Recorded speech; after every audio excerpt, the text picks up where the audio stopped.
Selamu alaikum wa rahmatullah. Paqja qoftë me ju. Në këtë seri videosh jemi duke trajtuar namazin, duke shpjeguar shkurtimisht kuptimet e fjalëve dhe të pozicioneve të namazit. Në videon e mëparshme folëm për dy lutje, pra për Eudhu billahi minash shaitanir rajim, si dhe për lutjen Bismillahirrahmanirrahim. Me lutjen e kësaj të fundit kemi hyrë në surën El-Fatiha. Surja El-Fatiha, siç e dini, thuhet në çdo rekat të çdo namazi. Nëse llogarisim vetëm namazet e 5 vakteve, pra vetëm farzet dhe sunetet e obliguara, bëhen 32 rekate në ditë. Kështu, në namazet e 5 kohëve, plot 32 herë në ditë e themi surën El-Fatiha. Andaj, sot do të flasim vetëm për këtë sure, në mënyrë që të kemi sadopak dijeni se përse përsëritet kaq shpesh kjo sure, e cila jo pa arsye quhet edhe përmbledhja e Kuranit të shenjtë. Nëse ndiqni deri në fund videon, do të habiteni se çfarë thesari është kjo sure e shkurtër. Surja El-Fatiha ka 7 ajete. Le ta lexojmë suren me gjithë përkthimin në shqip. Bismillahirrahmanirrahim. Elhamdulillahi rabbil alamin. Ar-Rahmanir-Rahim. Maliki yawmiddin. Iyyaka na'budu wa iyyaka nasta'in. Ihdina as-sirata al-mustaqim. Sirata alladhina an'amta 'alayhim, ghayril maghdubi 'alayhim waladdallin. Me emrin e Allahut, të gjithë mëshirshmit, mëshirbërësit. Lavdia është e Allahut, Zotit të botëve, të gjithë mëshirshmit, mëshirbërësit, sunduesit të ditës së gjykimit. Vetëm ty të adhurojmë dhe vetëm prej teje ndihmë kërkojmë. Na udhëzo në rrugën e drejtë, në rrugën e atyre që i bekove, që nuk tërhoqen zemrim dhe që nuk devijuan.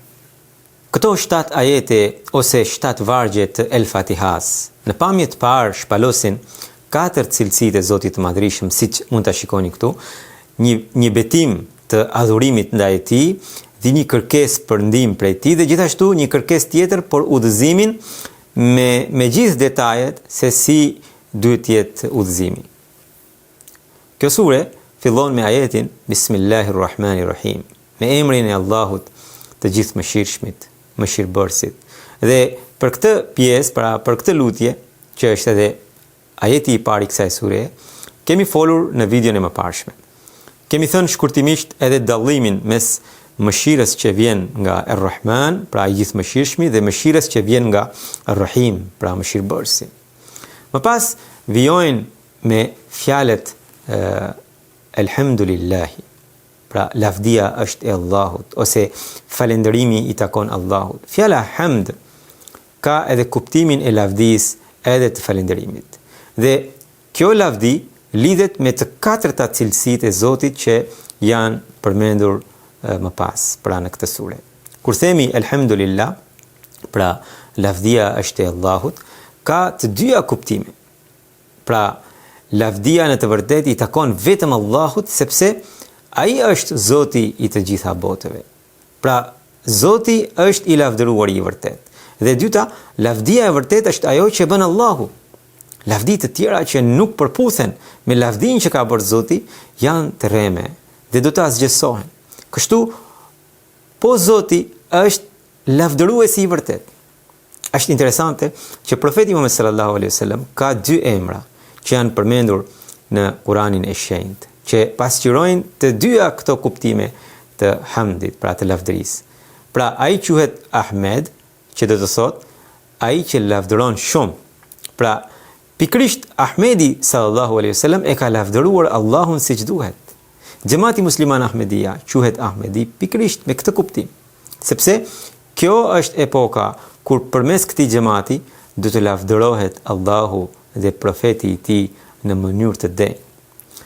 Dhe së dyti, profeti sallallahu alaihi wasallam quhet gjithashtu, siç të gjithë e dimë, Muhammed, që do të thotë i lavdëruar, e që nënkupton se edhe Allahu atë e ka lavdëruar si njeri të përsosur. Kthehemi tek El-Fatiha. Këtu, si që shikoni, janë përmendur 4 emra ose 4 cilësi të Zotit.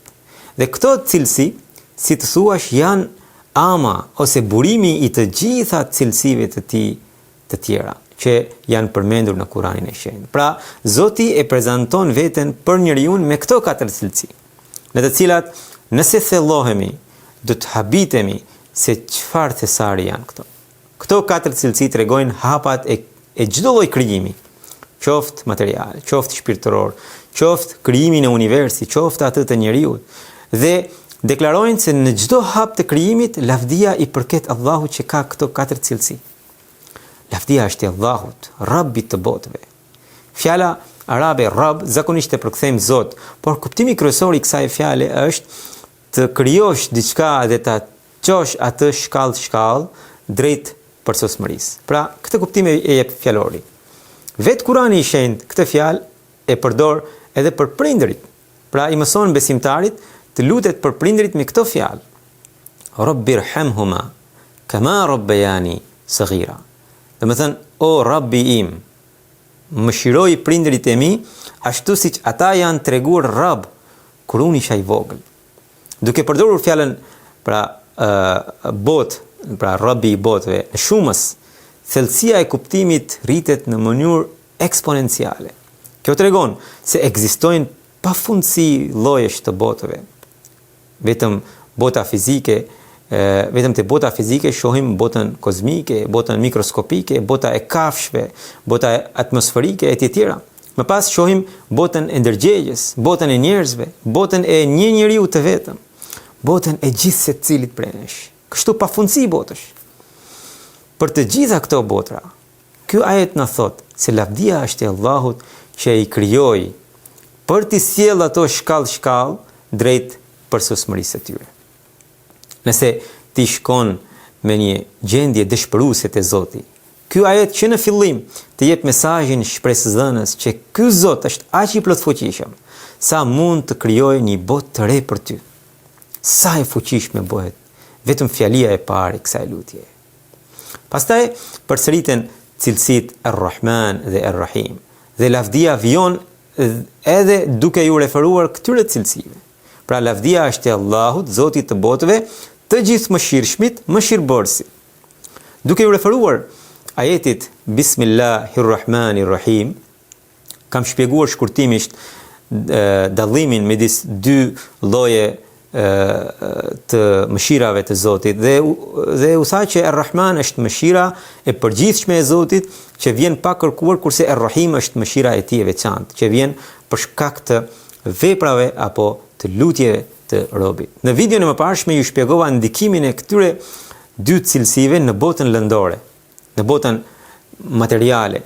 Fakti që surja El-Fatiha i përsërit këto dy cilësi edhe pas përmendjes së krijimit të botëve, nënvizon se këto atribute kanë lidhje të ngushtë edhe për botën shpirtërore të njeriut. Sepse bota shpirtërore e njeriut do të nisë pas krijimit dhe pas formimit të tij. Edhe kjo është një univers me vete, madje më i madh se sa ai universi lëndor pra. Prandaj, Kurani i Shenjtë është i vetmi libër i shenjtë që pohon Ar-Rahmanu, pra i gjithë mëshirshmi, mësoi Kuranin, krijoi njeriu, ja mësoi të shprehurit. Pra, ajo mëshirë që manifestohet pa kërkuar nga dikush. E solli Kuranin, krijoi njeriu dhe ja mësoi të shprehurit. Në këtë mënyrë, cilësia Ar-Rahman e Zotit solli universin shpirtëror dhe e pajisi njeriu të përfitojë nga ky univers, pa qenë asnjë kërkues për të. Në këtë kontekst, atributi vijues Ar-Rahim, pra mëshira e veçantë, është ajo që garanton robin që shkon tek Zoti me sinqeritet, që Zoti i përgjigjet lutjeve të tija. Ja pranon veprat dhe e ndihmon në çdo hap të tij drejt spiritualizmit të vërtet të pastër. Ar-Rahimi tregon se kontakti i Zotit nuk ka qenë vetëm në fillim, siç pohojnë agnostikët, por vijon pa ndërprerje për atë që e kërkon. Më pas vjen cilësia Maliki Yawmiddin, që zakonisht e përkthejmë sundues i ditës së gjykimit. Fjalori qartazi tregon se ky nuk është i vetmi kuptimi i këtij ajeti.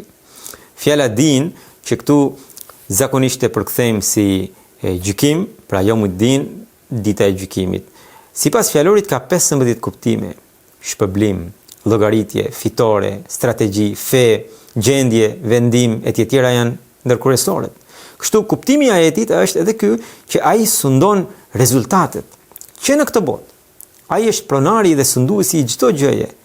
Ky sundim në këtë botë na duket i pjesshëm, sepse vetë Zoti na ka dhënë liri për t'i përdorur bekimet e tij. Por në botën tjetër, sundimi i gjithë i përket vetëm atij. Megjithatë, edhe në këtë botë, ai her pas here, madje shpesh tregon që atij i përket sundimi. Edhe në botën tonë individuale, edhe në atë kolektive. Siç i thonë në Shqip, robi bën plane dhe Zoti qesh. Pse? Sepse ai është Zoti i botëve. Asgjë nuk na përket neve. Realisht, ne nuk mund të zhdukim dot asnjë grim nga ky univers. Ne as trupin ton nuk do ta marrim dot me vete. Edhe ai kalbet shpërbohet dhe shërbehet për të krijuar një botë të re për në një krijesë tjetër. Pra lavdia vazhdon.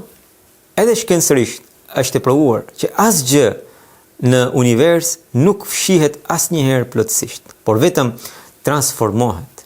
Qoftë masa, qoftë energjia, apo edhe informacioni, gjithçka mbetet, vetëm se ndryshon formë. Sepse Rabbi i botëve, Ar-Rahmani, Ar-Rahimi dhe Maliki Yawmiddini janë gjithmonë në fuqi. Andaj atij i përket gjithçka. Prandaj në namaz kur e lexojmë këtë cilësi të Zotit, pra cilësinë e Maliki Yawmiddinit, ne kupton që gjithçka duhet t'i dorëzojmë atij, jo vetëm trupin, por edhe shpirtin, mendjen, aftësitë, fëmijët, gjithçka. Nëse jo sot, nesër në mënyrë të padiskutueshme po. Të gjitha bekimet që na kanë ardhur fal 3 cilësive të mëparshme, na kanë ardhur që ne t'i përdorim edhe për vete, edhe për të tjerët, por jo t'i shpërdorim ato. Dhe metoda më e mirë e mirë përdorimit të tyre është t'i shfrytëzosh në rrugën e Zotit. Pra aftësitë tua t'i shfrytëzosh në rrugën e Zotit. Këtë e ka bërë në mënyrën më të mirë profeti ynë i dashur, Hazrat Muhamedi sallallahu alaihi wasallam. Nuk gjejmë ndonjë profet tjetër të cilin Zoti ta ketë urdhëruar të deklarojë diçka që e ka porositur profetin Muhammed, paqja dhe bekimi i Zotit gjithmonë qofshin me të.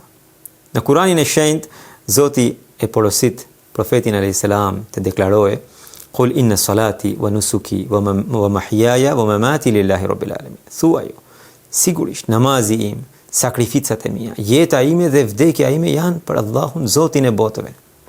Kjo do të thotë se profeti që në këtë botë e kishte kryer obligimin ndaj Maliki Yawmiddinit, ndaj sunduesit të ditës së gjykimit, deri në shkallën që vetë Zoti e urdhëroi të deklaronte para njerëzve, deklaratë të cilën e dokumentoi në Kuranin e shenjtë. Prandaj, vetëm ky profet madhor mund të na sillte këtë namaz dhe këtë Kuran të shenjtë. Kjo na mëson edhe një gjë të bukur. Çdo gjë që Zoti na ka dhuruar neve, nëse e mirë përdorim dhe ja kthejmë Zotit siç duhet, ajo është e ruajtur për ne. Madje tha, ata që besuan dhe bën të mira, le të dëgjojnë, ne kur, pra Zoti tha, ne kur nuk ja humbim shpërblimin atij që bën punë të mirë. Dhe tha, atëherë kushdo që bën një të mirë, qoftë sa një grimc, do ta shoh atë. Dhe kushdo që bën një të keqe, qoftë sa një grimc, do ta shoh atë. Kështu që Maliki Yawmiddin, të nderuar miq, realisht të frikson, sepse ka të bëjë me llogaridhënie. Por nga ana tjetër, kjo cilësi e Maliki Yawmiddinit nuk qëndron që të dera për të kërkuar ty llogari, por përpara kësaj janë 3 cilësi të tjera plot mëshirë. Kështu në këtë aspekt, kjo temë të jep shpresë nga njëra anë, duke të shpëtuar nga dëshpërimi, dhe nga ana tjetër edhe të zgjon që të jesh vigjilent, që të mos abuzosh me mëshirën e Zotit. Duke qenë sundues, ai, pra Zoti, edhe mund të mëshiroj pafund, por edhe mund të mos veproj kështu në mënyrë që të mos lejoj ligësi në krijimin e tij. Kështu që ky ajet në mënyrë të baraspeshuar të siguron shpresën dhe frikën. Që të veprosh drejt Zotit. Katër cilësitë e Zotit në fakt zgjidhin enigmat e botës. Jo vetëm ato të botës shpirtërore, por edhe të botës fizike.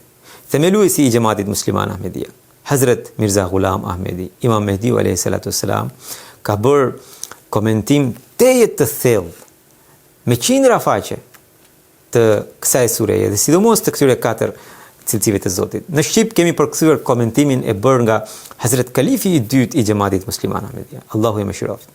Një komentim mbreslënës i shtatvargshit. Pra, kjo sure gjithashtu quhet shtatvargsh. Librin mund ta shkarkoni edhe në formatin PDF ose mund ta lexoni online kapitull më kapitull. Shikuesit e mi të nderuar, nëse doni të thelloheni në spiritualizëm, tejet emocionues dhe dritëdhënës të Kuranit të shenjtë, siç po thellohemi në namaz me këto video, juftoj të merrni pjesë në takimet e mia online, të cilat janë vetëm për ata që e kërkojnë. Për të marrë pjesë në këto takime online, mjafton të më shkruani në WhatsApp, Viber ose Telegram në numrin që shikoni në ekran.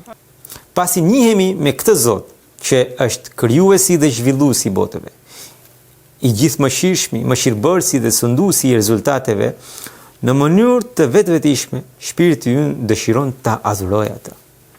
Andaj, nga këtu fillon lutja e robit. Kemi një kalim nga përshkrimi hynor në lutjen njerëzore, siç përmendet shumë bukur edhe në një hadith kudsi. I dërguari Allahut sallallahu alaihi wasallam tha, një sure të tillë si Ummul Quran, Zoti, pra surën El-Fatiha, Zoti i Madhërisëm nuk e ka zbritur as në Teurat, as në Ungjil.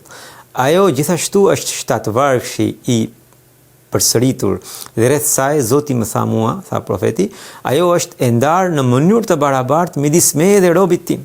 Dhe çfarëdo lutje që të bëj robi im përmes saj, do t'i pranohet. Kështu, pasi u njohëm me katër cilësi madhështore të Zotit, natyrshëm na vjen lutja. Iyyaka na'budu wa iyyaka nasta'in. Vetëm ty të adhurojmë dhe vetëm prej teje ndihmë kërkojmë. Fjalët iyyaka na'budu që përkthejmë vetëm ty të adhurojmë, realisht është një proces i përjetshëm.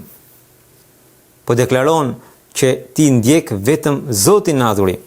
A mendon se kjo nënkupton vetëm adhurim në formë falje apo lutje? Jo. Kjo është vetëm forma e jashtme. Brendia e këtij adhurimi është që ti zbatosh të gjitha porositë e Zotit.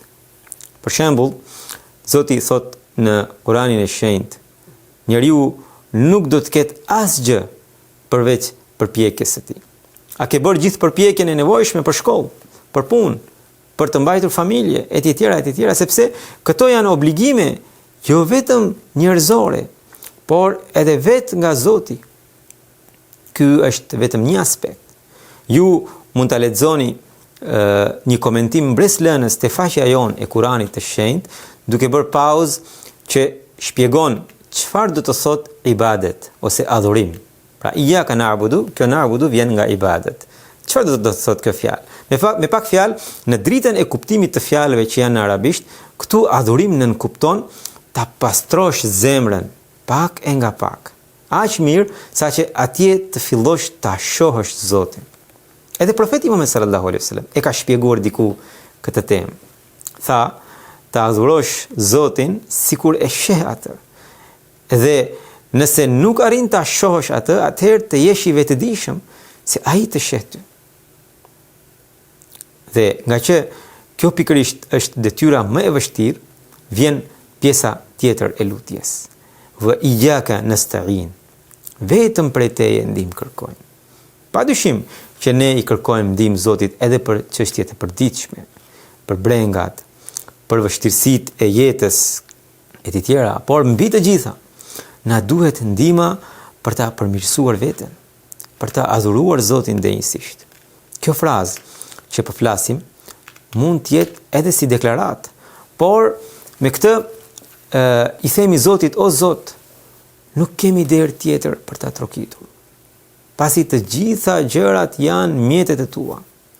Te ti i kemi sytë që të na ndihmosh. Në ajetin e radhës, lutja kërkon diçka konkrete. por nuk kërkon as pasuri, as gjëra materiale. Jo. Thot, ihdina siratal mustaqim. Na udhëzo në rrugën e drejtë. Këtë lutje besimtarët e bëjnë për të gjitha punët e jetës, sepse është gjithëpërfshirëse. O Allah, na udhëzo në rrugën e drejtë, në rrugën e atyre që ti i bekove. Cilat janë këta që Zoti i bekoi? Lind pyetja. Pra nëse tregohesh i sinqert në namaz dhe ke kureshtje, namazi nuk të lejon të largohesh shpejt. Nëse falesh natyrshëm, të lind pyetja. Cilat janë këta pra të bekuar, të cilëve po u referohesh në lutje 10 herë në një ditë të vetme? Vetë Zoti i përmendi diku tjetër në Kuranin e Shenjtë. Madje tha se këto bekime tani më janë të lidhura dhe të kushtëzuara me ndjekjen e përsosur të Zotit dhe të profetit Muhammed sallallahu alaihi wasallam, siç shprehet në këtë ajet që shikoni. Thot, dhe kushdo që i bindet Allahut dhe të dërguarit, pra profetit Muhammed sallallahu alaihi wasallam. Thot, kushdo që i bindet Allahut dhe këtij të dërguari, do të jetë me ata që Allahu i ka bekuar. Pra do të jetë ndër profetët, të vërtetët, dëshmorët dhe të dëlirët. Pra Zoti i ka bekuar njerëzit e tij të dashur në 4 forma, ose me 4 grada shpirtërore. Salih, i dëlir, shahid, dëshmor, siddiq, i vërtet dhe nebi, profet. Kështu që në këtë lutje të surës El-Fatiha, ne po i kërkojmë Zotit na trego rrugën e profetëve, të vërtetëve, të dëshmorëve dhe të dëlirëve. Le të flasim për gradën fillestare. Kush është Salih? Salih, ose i dëlir, ose i sinqert, në arabisht është ai që është i pastër, i kulluar, që në sy të Zotit veprat i ka të pastra, që në asnjë rrethan nuk gënjen, që në asnjë situatë nuk është keqbërës. Ka syresh që mjaftohen duke thënë vi nga familja ku kemi pasur filanin dietar, filanin hoxh, etj. Nuk i duhen Zotit këto përkatësi. Cili dietar apo hoxh mund të jetë më i madh se sa vetë profeti? Asnjë dietar. Por kur profeti Nuh alayhis salam e thiri të birin të hipte në anije, ai nuk ju bashkua dhe rrjedhimisht u shkatrua.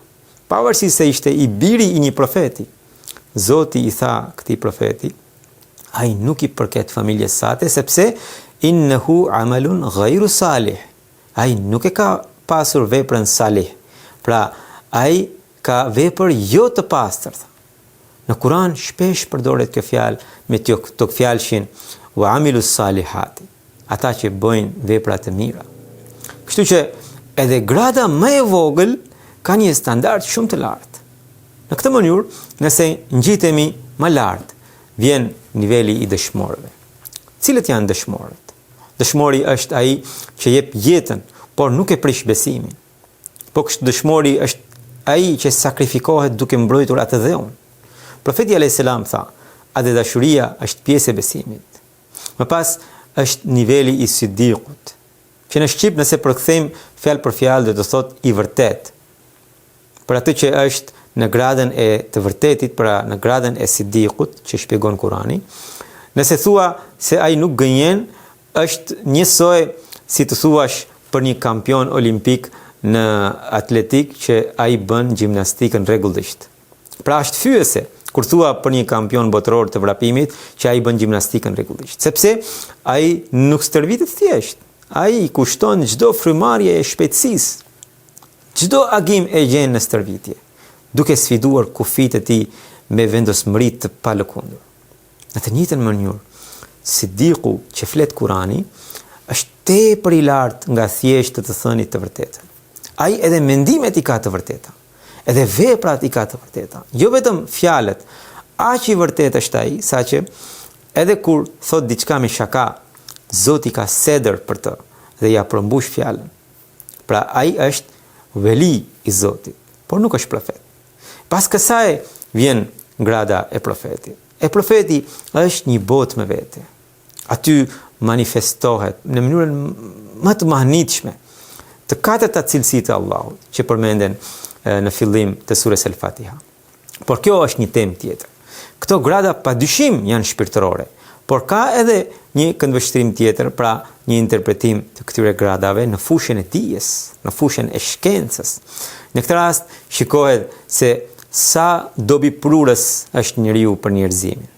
Është një këndvështrim interesant që mund të lexoni te ky artikull. Tani, nëse i dim këto detaje, jemi më të qartë edhe në namaz, kur themi, o Zot, na udhëzo në rrugën e atyre që i bekove. Pra, i kemi të qartë se cilët janë këta njerëz të bekuar. Edhe pikërisht këtë i kërkojmë Zotit. Edhe lutja jonë do të ketë më shumë emocion. Fakti që kjo lutje është në veten e parë, në numrin shumës, do të thotë që ne në lutjen tonë përfshim familjen, shoqërinë, kombin, popullin, gjithë umetin. Më pas lutja vijon. Jo në rrugën e atyre që shkaktuan zemërim, e as të atyre që devijuan, pra nëse e përkthejmë në mënyrë shpjeguese. Pse u përmend kjo? Kur tham na udhëzo në rrugën e drejtë, në rrugën e atyre që i bekove, kjo si lutje duket më së mjaftueshme. Pse u përmenden dy kategori të tjera? Kjo për arsye se pikërisht këto dy kategori njerëzish më përpara, pra paraardhësit e tyre kanë qenë ndër të bekuarit. Hebrejt e kohës së Hazrat Isait a.s. për shembull, u përkisnin fiseve të profetëve, apo jo? Ishin të bekuar deri në masën saqë Kurani diku pohon, o bijtë e Izraelit, kujtojeni bekimin tim që ju kam dhënë dhe që ju kam ngritur mbi botët.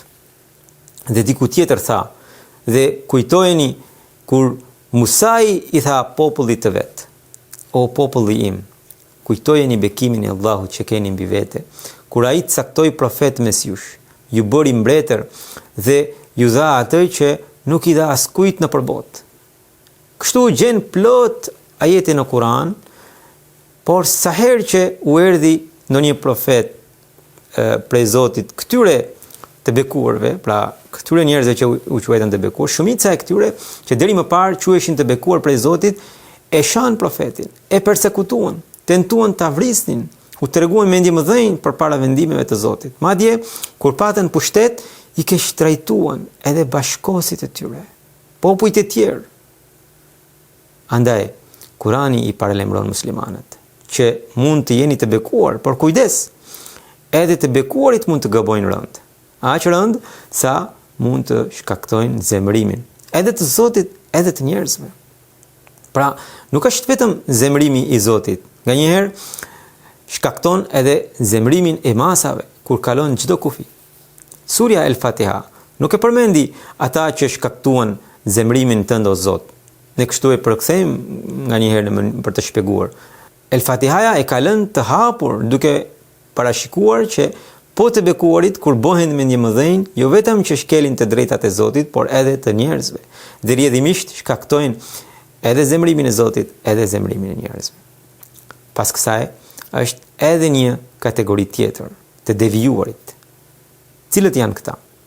Edhe këta dikur kanë qenë të bekuar, por egzageruan kaq shumë doktrinën e tyre saqë e humbën rrugën e drejtë.